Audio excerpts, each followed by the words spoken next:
რუსეთი კვლავ უტევს უკრაინის ენერგეტიკულ სექტორს. დარტყმებმა გამოიწვია საგანგებო ელექტროენერგიის გათიშვები რამდენიმე რეგიონში, მათ შორის დედაქალაქ კიევში და მის მიმდებარე ტერიტორიაზე. უკრაინულ ქალაქებს დღეს დილით ახალი სარაკეტო დარტყმებით ესხმიან თავს, რადგან მოსკოვი აღნიშნავს გამარჯვების დღეს, რუსეთის ყველაზე მნიშვნელოვან სახელმწიფო დღესასწაულს. ჩვენ კიევში ვიწყებთ. ქალაქი ხარტივი დიდი ხანია ვლადიმირ პუტინის ერთ-ერთ ყველაზე მნიშვნელოვან სამიზნედ ითვლება. როგორც უკრაინის მეორე ყველაზე დიდი ქალაქი, რომელიც მხოლოდ 30 კილომეტრით დაშორებული საზღვრიდან, ის იყო ერთ-ერთი მთავარი ობიექტი, რომლის დაპყრობაც რუსეთმა 2022 წლის შეჭრის დროს სცადა. მიუხედავად იმისა, რომ პირველი მცდელობა წარუმატებელი აღმოჩნდა, კრემლმა არასოდეს უთქვამს უარი ამ რეგიონის კონტროლის სურვილზე. სინამდვილეში რუსეთის თავდასხმის გეგმის ყველაზე კრიტიკული ნაწილი 2022 წლის გაზაფხულის ზაფხულისთვის სწორედ ამ ფრონტზე იყო კონცენტრირებული. მათი მიზანი იყო ვოჩანსკის გარშემო ბუფერული ზონის შექმნა. როიტერსისა და რამდენიმე დასავლელი სამხედრო ანალიტიკოსის მიხედვით, რუსეთს სურს დაიცვას ბელგოროდის ოლქი უკრაინის არტილერიისა და დრონების თავდასხმებისგან, თანდათანობით მიუახლოვდეს ისეთ პოზიციას, რომ ხარკივი ცეცხლის ქვეშ მოაქციოს. პუტინი მიიჩნევს, რომ თუ ვოჩანსკის პატარა ქალაქს აიღებენ, ქალაქზე სახმელეთო შეტევების განხორციელება უფრო მარტივი იქნება. ამიტომ რუსეთი მზად არის მაღალი ფასი გადაიხადოს 2025 წლის ბოლოსიდან მათ რეგიონში დიდი ძალა დააგროვეს.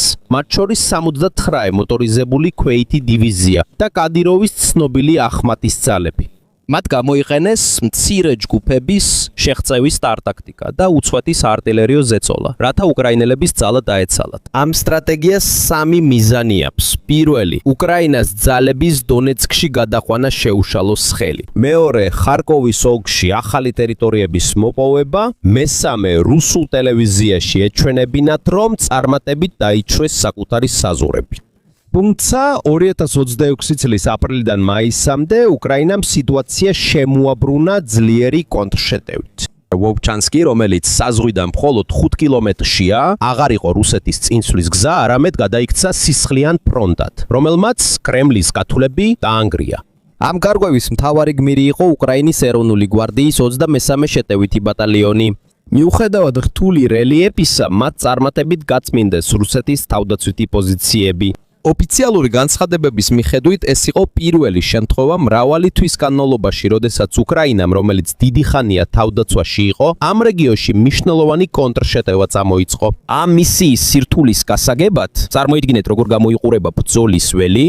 ვოჩანსკი განადგურებულია თრეობით მიმდინარე ბრძოლების შედეგად. ყველგან ნაღმებია, დანგრეული შენობები და დრონები, რომლებიც მუდმივად ზევიდან აკვირტებიან. ასეთ პირობებში შეტევა უფრო საშიშია ვიდრე დაცვა, რადგან მტერს ადვილად შეუძლია დაგინახოს და დაგარტყას. რეგიმენტის მიერ გამოქვეყნებულ ვიდეოებში ჩანს უკრაინული დანაყოფები, მათ შორის რამდენიმე უცხოელი მოხალისე ლათინური ამერიკიდან, რომლებიც იბრძვიან სქელ ტყეში და დანგრეულ სახლებში. შედეგი, უკრაინამ დიდი პროგრესი მოახერხა მიმდებარე ტერიტორიაზე. სტარიცია რუსეთის საზღვრიდან მხოლოდ 4-დან 5 კილომეტრის დაშორებით მდებარეობს. ამიტომ უკრაინული ჯარები უკვე რუსეთის საზღვართან დარტყმის მანძილზე არიან. ეს მოსკოვისთვის ყველაზე დიდი შიშია. ესეთი ახლო მანძილიდან უკრაინის არტილერია და დრონები უკვე პირდაპირ შეუძლიათ მონიტორინგი და შეტევა საზღვრის მეორე მხარეს. პუტინის მიერ ნანატრი ბუფერული ზონა, როგორც ჩანს, მისივე არმიისთვის დიდ ხაფანგად იქცა. ამიტომ, როდესაც უკრაინა ასეთ ტერიტორიას ასუფთავებს, ისინი მხოლოდ მიწას არ იბრუნებენ.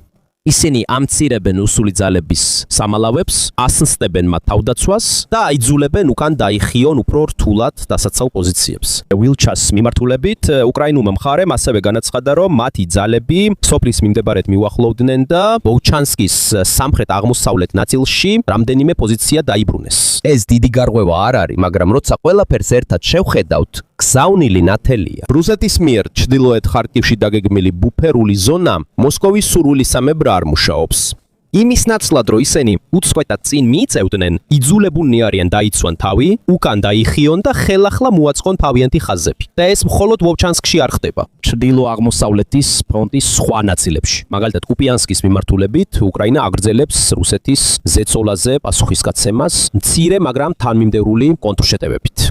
მიუხედავად იმისა, რომ რუსეთი აცხადებს, თითქოს ყველაფერი მათ ხელშია, ჯერ კიდევ არსებობს სექტორები, სადაც უკრაინა პოულობს შეტევის, პოზიციების დაბრუნებისა და მოსკოვის გეგმების არევ-დარევის შესაძლებლობას. სანამ ეს ყველაფერი ჩრდილოეთში ხდება, ფრონტის სხვა ნაწილებში ზეწოლა კიდევ უფრო ძლიერია. დამოუკიდებელი დამკვირვებლების თქმით, რუსული შეტევები კვლავ ინტენსიურია დოლეცკისა და ზაპორიჟიას მიმართულებებზე. აქ ჩანს, სად სურს რუსეთს თავისი ძალების კონცენტრირება იმ ადგილებში, სადაც შეიძლება გზა გაიხსნას უფრო ღრმა წინსვლისთვის. ერთ-ერთი ყველაზე ცხელი წერტილი პოკროვსკის სექტორია. აქ რუსეთი ცდილობს გამოიყენოს თავისი მოპოვებული პოზიციები, რათა კიდევ უფრო გააფართოვოს კონტროლი დონბასზე. მაგრამ ტერიტორიის დაკავება ავტომატურად არ ნიშნავს სტრატეგიულ გამარჯვებას, რადგან დასახლებულ პუნქტში შესვლა სულ სხვა საკითხია. სულ სხვა საკითხია, როდესაც ეს გამოიყენება უკრაინის მთელი თავდაცვის გასანადგურებლად. პოკროვსკის რაიონში უკრაინულმა დანაყოფებმა განაცხადეს, რომ რუსული ჯავშანტექნიკა, არტილერია და ახალი ცოცხალი ძალა გროვდება. დაკავებული პოზიციების გარშემო ეს ნიშნავს, რომ რუსეთი ემზადება მორიგი ზეწოლისთვის, მაგრამ როგორც ძალა იზრდება მისი მომარაგების საჭიროებაც. საჭიროა საწვავი, საჭიროა საბრძოლო მასალა, საჭიროა სარემონტო პუნქტები, საჭიროა გზები, ხიდები, საწყობები და განლაგების ადგილები. და აქ შემოდის უკრაინის სტრატეგია. მათ არ სჭირდებათ დაუყოვნებლივ შეუთიონ თითოეულ ოკუპირებულ ქალაქს, რათა რუსეთს გაუჭირდეს. ზოგჯერ საკმარისია ომის მანქანის უკანა ნაწილზე დარტყმა. როცა ლოგისტიკას დაარტყამ, წინსვლა ნელდება. როცა მომარაგების გზა დაზიანებულია, არტილერია სუსტდება. როცა საწვავის და საბრძოლო მასალის მიწოდება წყდება, რამდენიც არ უნდა იყოს ჯარი. შეტევის გაგრძელება ადვილი აღარ არის. ამიტომ ისეთი ადგილები, როგორიცაა მარიუპოლი, მიუხედავად იმისა, რომ უშუალო ფრონტის ხაზიდან შორსაა, მაინც ბრძოლის ნაწილი ხდება. მაგრამ თუ დრონები და შორ მანძილზე დარტყმები აღწევს საწობებს, მარშრუტებს და სამხედრო გადაადგილებებს რუსეთის ხაზების უკან, ეს ნიშნავს, რომ რუსეთი უსაფრთხოდ არ არის.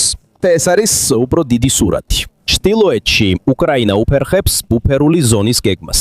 აღმოსავლეთში კი ის ეჯახება ძლიერ რუსულ შეტევას დონბასში. ფრონტის უკან ის ურტყამს ლოგისტიკას, რომელიც ამოძრავებს რუსულ შეტევას.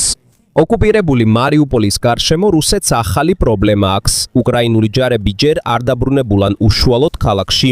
ჯერ არ არის დროშის აფრიალება, ჯერ არ არის გათავისუფლება ქუჩებში, მაგრამ რუსული ხაზების უკან სხვა რამ ხდება.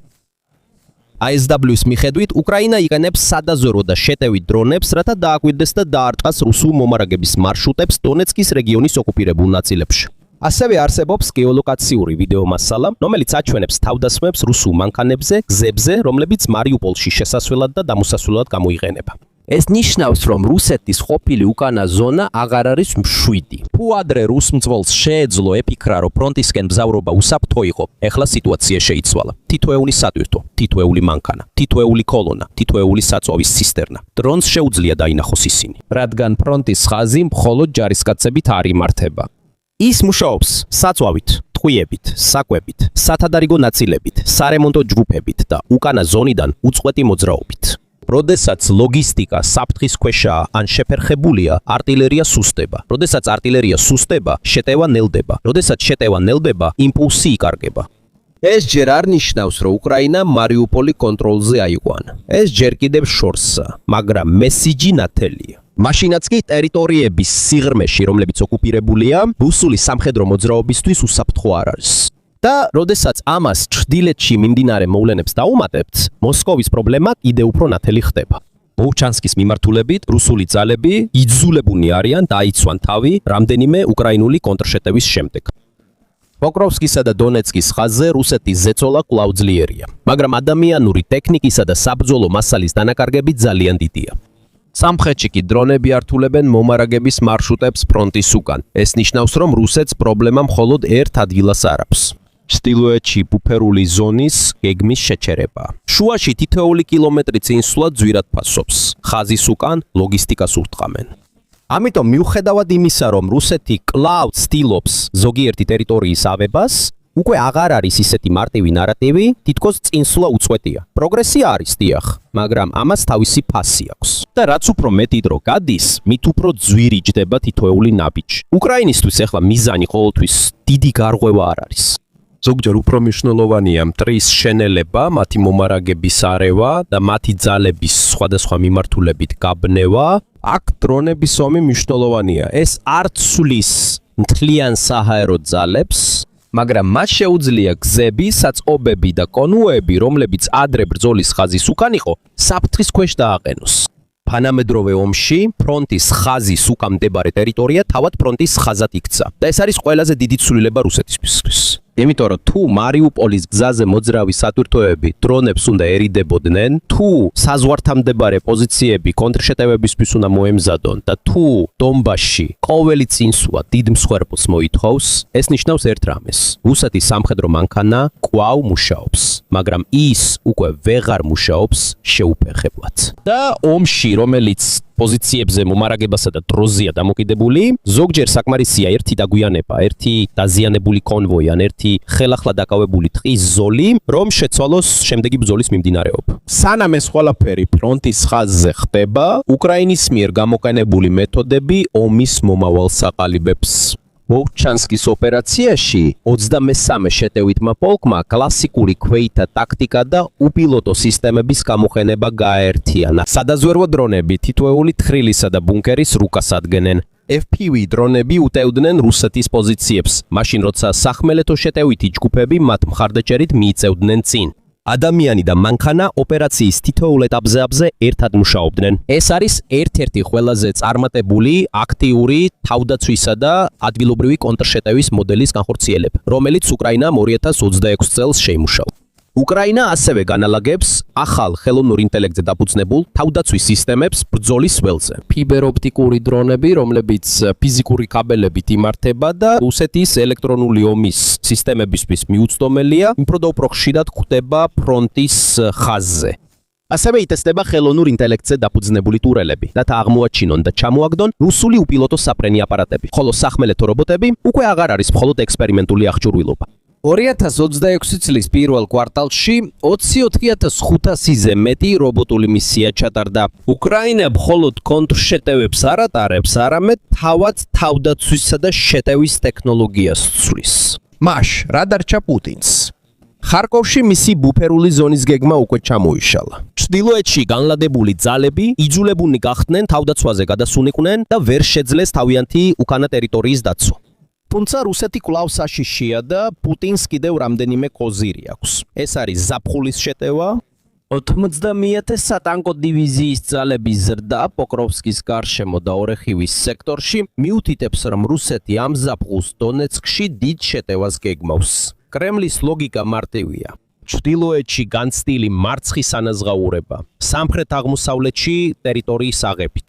თუმცა ეს შეტევაც იგივე გამოფიტვის მოდელს დაემორჩილება. ათასობით ჯარისკაცი, ასობით ტექნიკა, მძიმე დანაკარგები, მხოლოდ რამდენიმე კვადრატული კილომეტრის დასაკავებლად. და უკრაინის დრონების ქსელი, რომელიც ყოველდღიურად ძლიერდება, კიდევ უფრო გაზრდის ამ ფასს.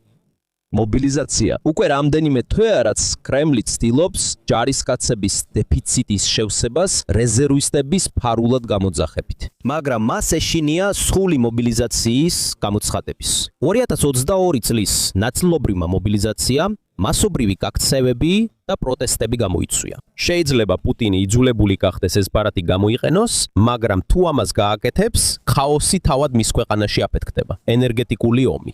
რუსეთმა სისტემატურად შეუტია უკრაინის ენერგეტიკულ ინფრასტრუქტურას ბოლო 3 ზამთარში. იგივე სტრატეგია დაგეგმილი 2026-დან 2027 წლის ზამთრისთვისაც. უკრაინის გათბობისა და ელექტროენერგიის სისტემების განადგურება, რათა აიძულონ სამოქალაქო მოსახლეობა დანებდეს. მაგრამ უკრაინამ კიდევ უფრო გააძლიერა თავისი თავდაცვა ყოველი ზამთრის შემდეგ. ომმაც დააჩქარა ეს პროცესი. დასავლელი მოკავშირეები უფრო სწრაფად აწვდიან საჰაერო თავდაცვის სისტემებს. დიპლომატია. პუტინი იყენებს ტრამპს, რათა აიძულოს ცეცხლის შეწყვეტა და მოლაპარაკებები. მისი გზავნილია ინიციატივა ჩვენს მხარესაა. ეხლა შევთანხმდეთ, მაგრამ ფრონტის ხაზზე არსებული რეალობა ამას ეწინააღმდეგება. სანამ უკრაინა არ იხევს უკან და დასავლეთის მხარდაჭერა გრძელდება, პუტინის დიპლომატიური ბარათი სუსტია. ხოლო მეხუთე ბარათი, ბირთვული მუქარა, კვლავ რჩება როგორც დაშინების საშუალება, მაგრამ ის ყოველდღიურად ნელ-ნელა კარგავს სანდოობას. უკვე 4 წელია, რაც კრემლი ამ მუქარას აფრიალებს, მაგრამ ისინი მას არ იყენებენ, რადგან მისი გამოყენების შედეგები უფრო მძიმე იქნება, ვიდრე არ გამოყენების. დასასრულს პუტინის ხელში არსებული ყველა ბარათი ან საშიშია, ან ძვირადღირებული, ან არაეფექტური. ჩრდილოეთში არსებული ბუფერული ზონა იშლება. სამხრეთში ლოგისტიკაზე შეტევა მიმდინარეობს, ხოლო გამოფიტვის ომის ცენტრში რუსეთ ძალებს აცვის. თანაც ხალხის მოთმინება ციცურება. კრემლს ჯერ კიდევ შეუძლია შეტევა, ჯერ კიდევ შეუძლია ზიანის მიხენება, მაგრამ მას აღარ შეუძლია წინსვლა იმ მიმართულებით, რაც სურს, მოკლედ რო თქვა რუსეთი, იძულებით ცდილობს რუკის ერთ მიმართულებით გადახაზვას. მაგრამ ფრონტის ხაზი ყოველთვის არ მიხვება. შეიძლება ჯერ ადრეა იმის თქმა, რომ ეს ომის საბოლოო გარდამტეხი მომენტია, მაგრამ ერთი რამ ეხლა ნათელია. პუტინის წარმოდგენა, რომ დრო მისი მოკავშირე იქნება, ნელ-ნელა ინგრევა, ყოველ კვირასთან ერთად. პუტინისთვის პოპჩანსკი უბრალოდ სოფელი არ არის. ეს ხარკივის კარიბჭეა. მის წარმოდგენაში ეს ბუფერული ზონაცაა და ღირსების საკითხიც. ეს კარი ახლა უკვე დახურულია. არა უკრაინის წინაშე, არამედ თავად პუტინის წინაშე. ასე რომ, რა არის თქვენი აზრი ამასთან დაკავშირებით?